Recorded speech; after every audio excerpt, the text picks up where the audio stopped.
Hello friend, मैं are के एक बार फिर से आपका इस हमारे यूट्यूब चैनल बीएससी बायो वाला में स्वागत है। जैसा कि आपको बता दें कि मैंने जूलॉजी में सेकेंड यूनिट स्टार्ट कर दिया है जिसका नाम है प्रोसेस ऑफ ट्रांसलेशन। तो उसी लेक्चर को हम कंटिन्यू करते हुए आज एक टॉपिक को डिस्कस करने वाले हैं जिसका नाम है फैक्टर इन्वॉल्विंग ट्रांसलेशन। यानी कि ट्रांसलेशन के टॉपिक को हम लोग स्टार्ट करेंगे इसमें। तो उससे पहले जान लेंगे कि ऐसे कौन कौन से फैक्टर हैं जो ट्रांसलेशन में इन्वॉल्व होते हैं। ठीक, तो आइए देखते हैं कि कौन कौन से फैक्टर इन्वॉल्व होते हैं प्रोकार्योट में एज वेल एज प्रोकार्योट में। यानी कि कुछ फैक्टर ऐसे हैं कि जो प्रोकार्योट में इन्वॉल्व होते हैं, कुछ फैक्टर ऐसे हैं जो यूकार्योट में इन्वॉल्व होते हैं। तो देखिए, several factor are responsible for translation process और प्रोटीन सिंथेसिस। यानी कि बहुत सारे फैक्टर ऐसे हैं जो प्रोटीन सिंथेसिस में यानी कि ट्रांसलेशन में इन्वॉल्व होते हैं।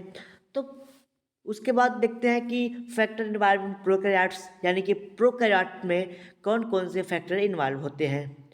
तो इनिशिएशन फैक्टर कौन कौन से होंगे प्रोकैरियोट में, वो देखते हैं। Those factor which are responsible for initiation of polypeptide bond formation called as initiation factor. यानी कि ऐसे फैक्टर, ठीक, जो पॉलीपेप्टाइड बॉन्ड को इनिशिएट यानी कि स्टार्ट करने के लिए, बॉन्ड फॉर्मेशन के लिए रिस्पॉन्सिबल होते हैं, उत्तरदायित्व होते हैं, वो इनिशिएशन फैक्टर कहलाते हैं। तो कौन कौन है? Three factor are responsible for protein synthesis in prokaryote. यानी कि प्रोकैरियोट में तीन प्रकार के फैक्टर होते हैं।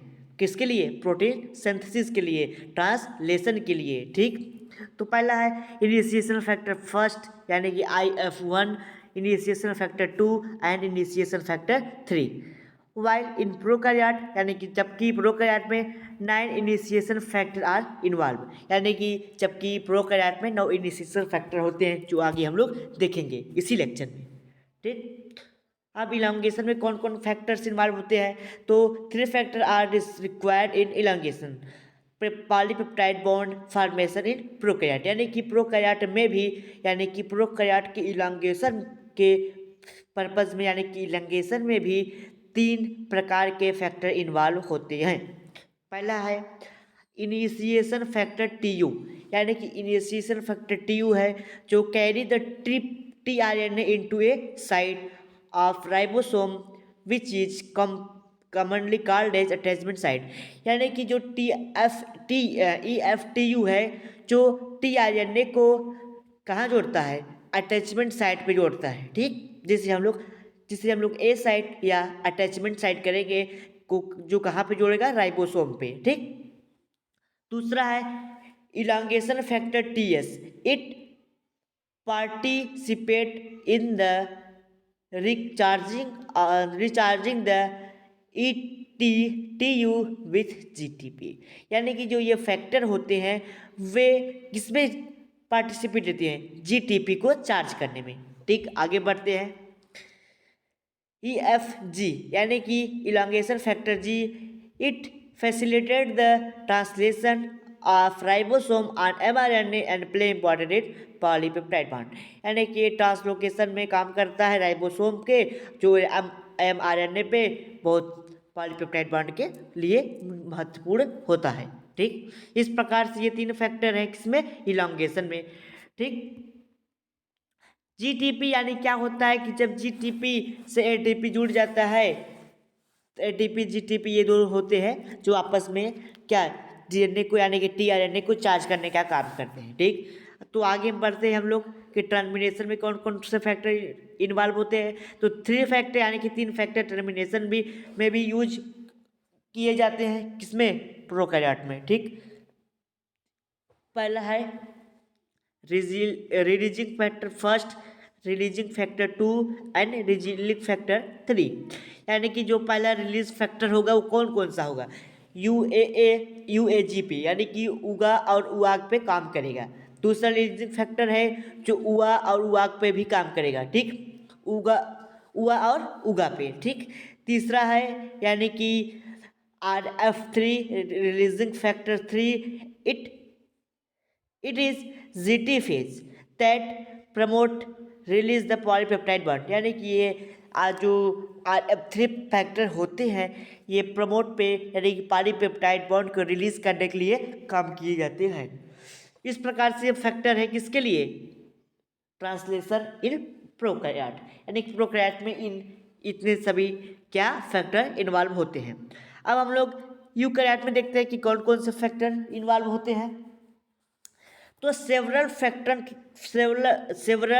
Transcriptional factor are involve in eukaryote, यानी कि यूकैरियोट में भी बहुत सारे फैक्टर इन्वॉल्व होते हैं।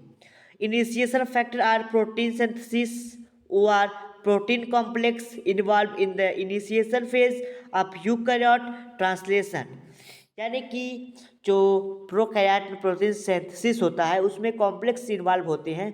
तो देखिए कॉम्प्लेक्स का क्या क्राइटेरिया है।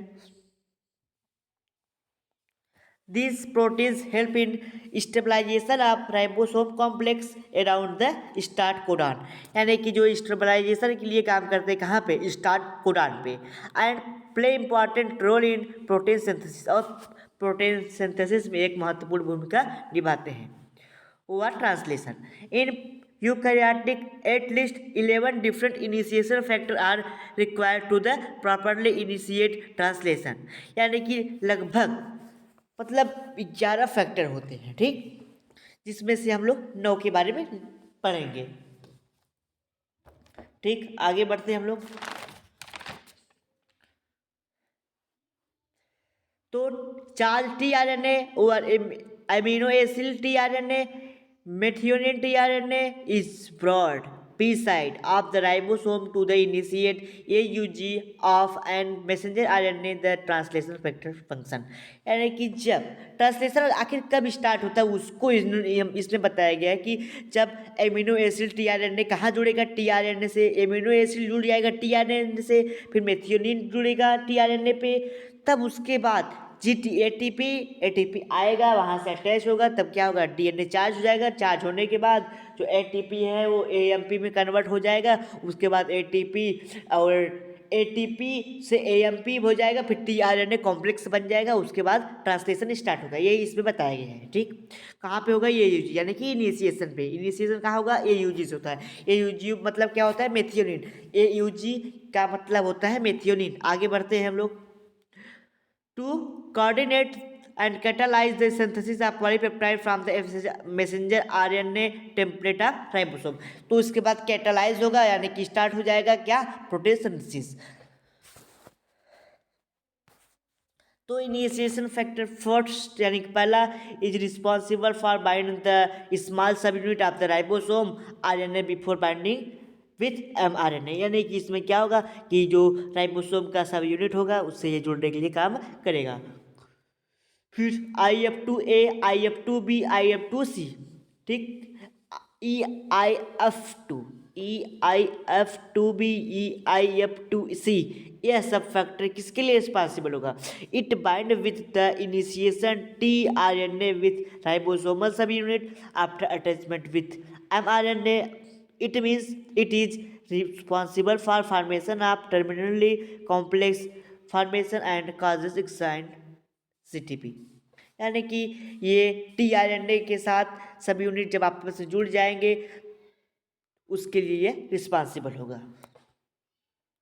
उसी प्रकार IF3 होगा जो स्मॉल सब यूनिट होगा। Acyl mRNA bind causes association of सब यूनिट आफ्टर ट्रांसलेशन, यानी कि ये आरएनए के द्वारा एसोसिएट होगा और फंक्शन करेगा।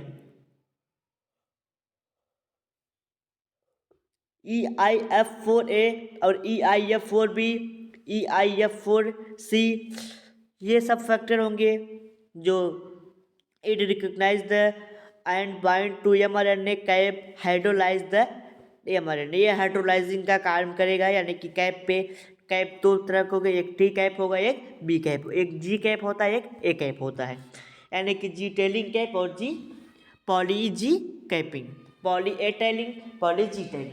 जी टेलिंग जी कैपिंग होगा और ए टेलिंग होता है, ठीक, जो एक 3 प्राइम पे होगा, एक 5 प्राइम पे होगा।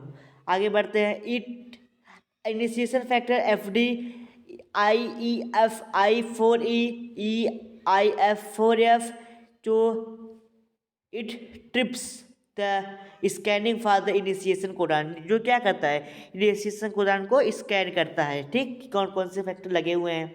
उसके बाद सातवां छठा है आपका it promote GTP hydrolyse the end release the other initiation factor. इस मतलब ये हाइड्रोलाइज करके कौन GTP हाइड्रोलाइज करके और भी प्रकार के फैक्टर प्रोवाइड करता है।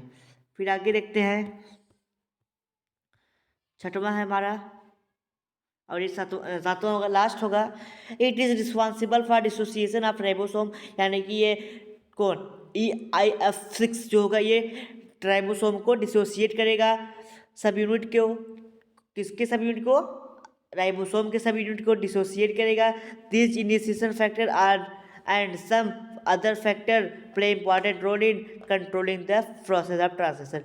इसके साथ साथ और कुछ फैक्टर और होते हैं जो क्या कंट्रोल करते हैं, किसको कंट्रोल करते हैं, ट्रांसलेशन फैक्टर को, ठीक। तो इस प्रकार इस टॉपिक को हम लोग वाइंड एंड करते हैं और अब हम एक अगले टॉपिक को लेके आएंगे अगले लेक्चर में। तो इसके लिए थैंक यू।